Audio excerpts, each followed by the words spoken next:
चलो भाई, मोहल्ले की सारी औरतें तो आकर चली गई। बेटी रितु, इससे मिलो, ये है तुम्हारी ननद यानी मेरी छोटी बेटी शालू।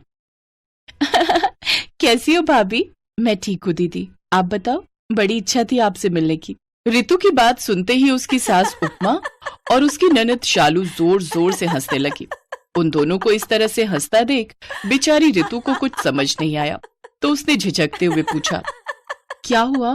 मैंने कुछ गलत कहा दीदी? अरे नहीं भाभी, वो तो बस ऐसे ही। वो आपने कहा ना कि बड़ी इच्छा थी आपकी मुझसे मिलने की, तो बस इसलिए। दीदी माफ करना, पर मैं अभी भी कुछ नहीं समझी। अरे बहू रानी, तुम चिंता मत करो, अपनी ननद से मिलने की तुम्हारी इच्छा तो हर रोज पूरी हुआ करेगी। अच्छा माँ जी, पर वो कैसे? वो ऐसे कि शालू का ससुराल बस 3 घर छोड़कर ही है। 3 साल हुए इसकी शादी को, तब से इसका एक पैर मायके में रहता है और एक पैर ससुराल में। अब समझी क्यों हंस रही थी हम दोनों? ओह, अब समझ में आ गया। ये तो बढ़िया है। सच में दीदी बड़ी लकी हो आप, जब मन चाहे तब मायके घुमाओ। नहीं नहीं, ऐसी बात नहीं है। ये तो कई बार बिना मन के भी आ जाती है, और वो भी अकेले, नहीं तो पूरी बारात लेकर आती है। इतना कहकर उपमा और उसकी बेटी शालू फिर से हंसने लगी। हालांकि रितु को अब भी ज्यादा कुछ समझ में नहीं आया था, लेकिन शादी के बस 1 महीने बाद उसे पूरी कहानी समझ आ गई। अरे दीदी आओ ना। अरे वाह, आज तो नंदोई जी भी आए हैं। अंदर आइए ना। नमस्ते। नमस्ते जी, नमस्ते। अरे भाभी, आप तो बड़ी ही कमजोर सी हो। क्या बात है सासू माँ, कुछ खाने को नहीं दे रही क्या? ऐसी बात नहीं है, वो तो बहुत अच्छी है, मेरा बहुत ख्याल रखती हैं। हाँ हाँ, समझ गया समझ गया। कभी जब हमारे घर आना तो दिल खोलकर बुराई कर लेना, हम किसी को नहीं बताएंगे। बस भी करो, वो भाभी ये ना बड़े मजाकिया है। और ये क्या, मेरे चारों जेठ भी ऐसे ही हैं, एकदम मस्त मौला। आप जब हमारे घर आओगी ना तो देखना, हंस हंस के पेट दर्द हो जाएगा आपका। जरूर आऊंगी। वैसे बिल्कुल सही टाइम पर आए आप, मैं बस खाना ही लगाने जा रही थी। अरे वाह, वैसे खाने में क्या बनाया आपने? भिंडी, दाल चावल और हलवा। तो फिर अब देर मत कीजिए भाभी, जल्दी से पेट पूजा करवाई दीजिए। उस दिन शालू और केशव ने पेट भरकर खाना खाया, और इतना खाया कि बेचारी रितु के लिए कुछ बचा ही नहीं। लेकिन उसके मन में सुकून था कि उसने अपनी ननद और नंदोई की अच्छी आवभगत की। वो दिल से खुश थी कि तभी दरवाजे की घंटी फिर से बजी। अरे दीदी, क्या हुआ, कुछ भूल गई क्या? नहीं नहीं, मैं कुछ नहीं भूली। इनसे मिलो, ये है मेरे सबसे बड़े जेठ ईश्वर जी। पता है, हम लोग यहाँ से निकले ही थे कि भाई साहब बाहर ही मिल गए। फिर मैंने जब इन्हें बताया कि मैं आपके हाथ का हलवा खाकर आ रही हूँ, तो हलवे की तारीफ सुनकर ये भी चले आए। अब थोड़ा हलवा बचा है क्या भाभी? नहीं, बचा तो नहीं है, लेकिन कोई बात नहीं दीदी, हलवा दोबारा बन जाएगा। आप लोग अंदर तो आइए। रितु बेचारी अभी 2 मिनट पहले ही अपनी ननद और नंदोई की सेवा करके बहुत खुश थी, पर अब वो मन ही मन अपनी किस्मत को कोसने लगी। थकी हारी रितु ने जैसे तैसे फिर से हलवा बनाया और फिर। अरे वाह रितु, क्या हलवा बनाया तुमने? शालू ठीक ही कह रही थी। एक काम करते हैं, शाम को सब लोग एक साथ आते हैं रितु के हाथ का हलवा खाने। संजय, रितेश, पंकज और केशव तो आएगा ही, भाई उसकी ससुराल है, क्यों है ना? हाँ हाँ, क्यों नहीं, आइए ना सब लोग। शालू और ईश्वर वहां से खुशी खुशी चले गए, और उनके जाते ही रितु ने अपना माथा पीट लिया। अब उसे सारी बात समझ में आ गई थी कि उसकी जिंदगी अब नरक होने वाली है, क्योंकि हर 3-4 दिन बाद शालू अपने ससुराल से पूरी बारात लेकर आती और रितु का बैंड बजाती। वो बेचारी हर वक्त बस रसोई में ही लगी रहती। फिर एक दिन, माँ जी, ये शालू दीदी का ससुराल बहुत बड़ा है ना? हाँ, 5 भाई हैं, पर बिल्कुल मुट्ठी जैसे, एक दूसरे पर जान छिड़कते हैं और सब एक से बढ़कर एक मस्खरे हैं। एक रेत बेचता है, एक का सरिया का काम है, एक तीसरा वाला पुताई का काम करता है। कोई बड़ा कारोबार नहीं है, लेकिन फिर भी कोई कमी नहीं है। सब एक साथ बहुत खुश रहते हैं। बहुत खुश भी रहते हैं और बहुत खाते भी हैं। हैं? कुछ कहा क्या?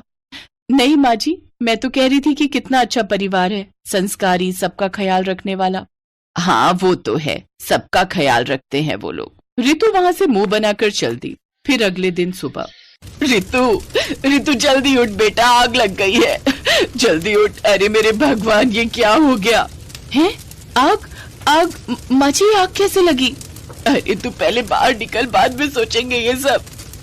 उपमा ने रितु को जल्दी से बाहर निकाला। पूरा घर उनकी आंखों के सामने जल रहा था। तभी शालू का पति केशव और उसके चारों भाई वहां पहुंचे और आग बुझाने की कोशिश करने लगे, लेकिन लाख कोशिशों के बाद भी सब मिलकर घर को जलने से बचा नहीं पाए।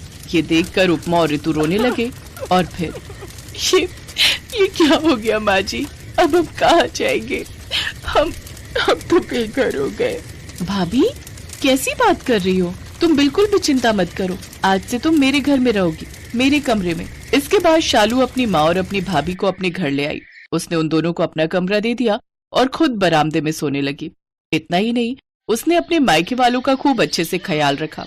और फिर 3 महीने बाद, लो जी, आपका घर तैयार है। जी आप सबका बहुत बहुत शुक्रिया। वैसे कितना खर्च हो गया इस सब में? उसकी चिंता आप मत करो।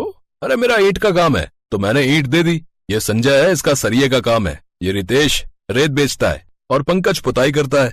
और ये आपका नंदोई केशव, सबसे ज्यादा मदद तो इसी ने की है। आपके लिए सारा फर्नीचर इसी ने बनाया है। मैं आप सबका ये एहसान कैसे चुकाऊंगी? बहुत आसानी से भाभी, फिर से मेरी पूरी बारात को अच्छा सा हलवा खिलाकर।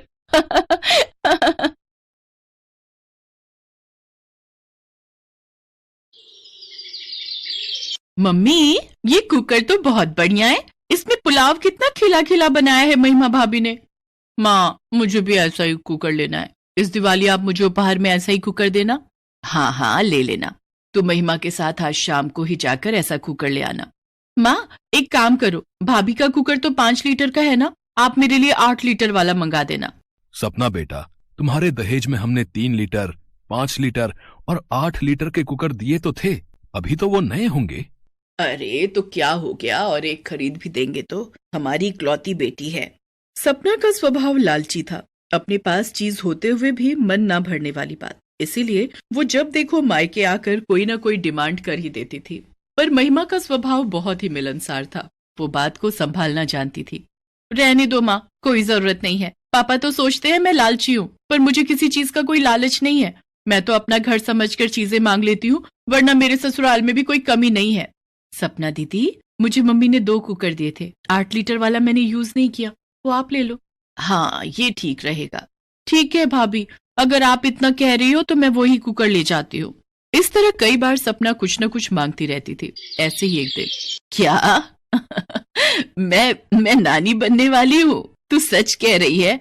हाँ माँ, कल ही डॉक्टर को दिखाया था, मैं प्रेग्नेंट हूँ। चल अच्छा, तेरी सास तो बहुत खुश होगी। हाँ माँ, वो तो मेरी गोद भराई का फंक्शन भी कह रही है बहुत धूमधाम से करेंगी। माँ अभी से तैयारी शुरू कर दो, फिर गोद भराई के फंक्शन में क्या क्या दोगी तुम मुझे, देख लो यहाँ सारी बिरादरी है। अरे तू चिंता मत कर, मैं तेरे पापा और विकास के साथ बैठकर सारी लिस्ट बना लूंगी। सपना की प्रेगनेंसी की खबर सुनकर घर में सब बहुत खुश थे, पर सपना का लालच यहाँ भी रुकने वाला नहीं था। एक दिन जब वो अपने मायके गई, क्या हुआ सपना, तू परेशान क्यों है? तू तो आज डॉक्टर के पास जा रही थी ना? जाना तो था मम्मी, पर गाड़ी में तो टाइम लगता है, और वैसे भी डॉक्टर का क्लिनिक गलियों में जाकर है, तो गाड़ी अंदर नहीं जा सकती थी। बाइक ले जाने लगे तो बाइक खराब हो गई। मुकेश की बाइक बहुत पुरानी हो गई है, और हाथ में इतने पैसे नहीं है कि मुकेश नई बाइक ले सके। और आपको पता ही है, वैसे भी अभी बच्चा होगा तो बहुत खर्चे होंगे। रिक्शे पर जाने से सासू माँ ने मना कर दिया कि गड्ढों में मुझे ठोकर लगेगी, इसीलिए आज की अपॉइंटमेंट कैंसिल कर दी। अब मैं पापा से तो कह नहीं सकती कि इनके लिए नई बाइक ले लो, पर तुम्हें तो कह सकती हूँ। तुम एक बार पापा से बात करके देखो ना, अगर वो मुकेश को एक नई बाइक खरीद कर दे दें। अरे कैसे नहीं खरीद कर देंगे, अब अपनी बेटी को परेशानी की हालत में थोड़ी देख सकते हैं। तू चिंता मत कर, मैं तेरे पापा को बोल दूंगी। सपना अपनी गोद भराई के फंक्शन को लेकर कुछ ज्यादा ही उत्साहित हो रही थी। वो बार बार कोई ना कोई डिमांड करने के लिए अपनी माँ को फोन मिला देती थी। माँ फंक्शन में तुम सब टाइम पर पहुंच जाना। पता है आज क्या हुआ? क्या हुआ, तू ठीक तो है ना? हाँ माँ मैं बिल्कुल ठीक हूँ। सुनो तो, ऐसे ही आज मैं जब सासू माँ के साथ बैठी थी, मुझे तो लगता है सासू माँ कहीं ना कहीं मुझे ही सुना रही थी कि उन्होंने ननद जी की गोद भराई फंक्शन में सोने का सेट चढ़ाया था। एक काम करो ना, विकास भैया के साथ जाकर किसी सुनार की दुकान से अच्छा सा सोने का सेट अगर मिल जाए तो। विकास आ जाए शाम को दुकान से, फिर उससे बात करती हूँ। सपना ने अपनी गोद भराई के फंक्शन में सोने का सेट, बाइक और ना जाने क्या क्या डिमांड रख दी थी। बेटी थी तो मना करते भी नहीं बनता था। पर एक सुबह जब विकास सोकर उठा, जी शर्मा अंकल नमस्ते। क्या हुआ विकास बेटा, तुम परेशान क्यों हो गए? पापा शर्मा अंकल का फोन आया है, हमारी दुकान का शटर खुला हुआ है, हमारी दुकान में चोरी हुई है। सब लोग दुकान पर पहुंचते हैं। गले में से रुपए गायब है पापा। बाकी किसी भी सामान को हाथ नहीं लगाया गया है। ये काम जरूर किसी दुकान के नौकर का ही है, जो इस बारे में जानता था कि गल्ले में रुपए रखे हुए हैं। दुकान पर आज सारे नौकर आए हैं, पर चंदू गायब है। कल रात को ही उसने फोन किया था कि वो अपने गांव जा रहा है। इसका मतलब उसने रात को चोरी की और सुबह यहाँ से भाग गया। पापा, अगर आप कहो तो पुलिस को एक बार खबर कर देते हैं। नहीं बेटा, पुलिस को खबर मत कर, इस बात को यहीं दबा दे। वैसे भी सपना की डिलीवरी का पूरा टाइम चल रहा है, उनके घर में फंक्शन है, और अगर हमारे घर में इस तरह से चोरी के बारे में उन्हें पता चलेगा तो उनके रंग में भंग डल जाएगा। अच्छा नहीं लगता। अब जो नुकसान होना था हो गया, आगे से ध्यान रखना। अब क्या करेंगे? तुमने जो बाइक और बाकी सामान बोला था, हमने सोचा था उन्हीं रुपयों से सब कुछ हो जाना था, पर अब हाथ पैर कहाँ मारे, किसके आगे जाकर रोएं? तुम सपना को कुछ बताने के लिए भी मना कर रही हो। पापा, घर चलते हैं, फिर बात करते हैं। सब लोग घर पहुंचते हैं। महिमा सारी परेशानी देख रही थी। वो अपने सास ससुर के पास गई और एक बॉक्स उनके हाथ में देने लगी। महिमा बेटी, ये क्या है? पापा जी, ये मेरी शादी के जेवर है। अभी आप इन्हें बेचकर सपना दीदी की गोद भराई के लिए सामान ला सकते हो, और वैसे भी मैं इतने भारी जेवर नहीं पहनती हूँ। अगर कुछ चाहिए होगा मुझे तो मैं बाद में ले लूंगी। अभी हमें ननद जी की गोद भराई फंक्शन के लिए जरूरत है, प्लीज आप मना मत कीजिएगा। महिमा की बात सुनकर उसके सास ससुर की आंखों में आंसू आ जाते हैं, पर उन्हें पता नहीं था कि दरवाजे पर उनका दामाद यानी सपना का पति ये सब बातें सुन चुका है। वो वहीं से वापस लौट जाता है और जाकर सपना को सारी बात बताता है। माँ, पापा, भैया, भाभी मेरे लिए इतना सोचते हैं, और मैंने तो कभी इस बारे में सोचा ही नहीं कि उन्हें मेरे कारण कितनी परेशानी होती होगी। आज उनकी दुकान में चोरी हो गई, फिर भी मेरे बारे में ही सोच रहे हैं। मैं तो उनकी बेटी हूँ, मुझे समझना चाहिए था। मैं कितना लालच कर रही थी। मैं सचमुच कितनी लालची हूँ ना मुकेश। तुमने आज ये सच्चाई बताकर मेरे हाथों से कितनी बड़ी गलती होने से रुकवा दी। मेरे कारण महिमा भाभी के जेवर चले जाते। अपनों का तो आशीर्वाद ही कीमती गहनों और चीजों के समान होता है। सपना बहू, तुम चिंता मत करो, तुम्हारी भाभी के गहने नहीं बिकेंगे। हम भी एक बेटी के माता पिता हैं, हम जानते हैं बेटी के लिए फर्ज निभाना क्या होता है। तुम हमारी बहू नहीं बेटी हो, इसलिए तुम्हारी परेशानी हमारी परेशानी है। सपना, माँ पापा से फोन पर बात कर लो। सपना अपने माँ और पापा दोनों से फोन पर बात करती है। उसके बाद सब लोग गोद भराई के फंक्शन में पहुंचते हैं। महिमा भाभी, आप बहुत अच्छी हो। आप एक बहू होकर भी मेरे माँ पापा के लिए बेटी समान हो, और मैं एक बेटी होकर भी अपने माता पिता को नहीं समझ पाई। आई एम सॉरी भाभी। माँ, पापा, भैया, आप सब मेरे कारण कितना परेशान हुए। सपना, तू इतना मत सोच, अभी तो इस हालत में नहीं है। चल बैठ, मैं तेरी नजर उतारती हूँ मेरी बच्ची। सब लोग धूमधाम से सपना की गोद भराई का फंक्शन अटेंड करते हैं। सपना के चेहरे पर खुशी देखकर सबके चेहरे पर मुस्कान आ जाती है।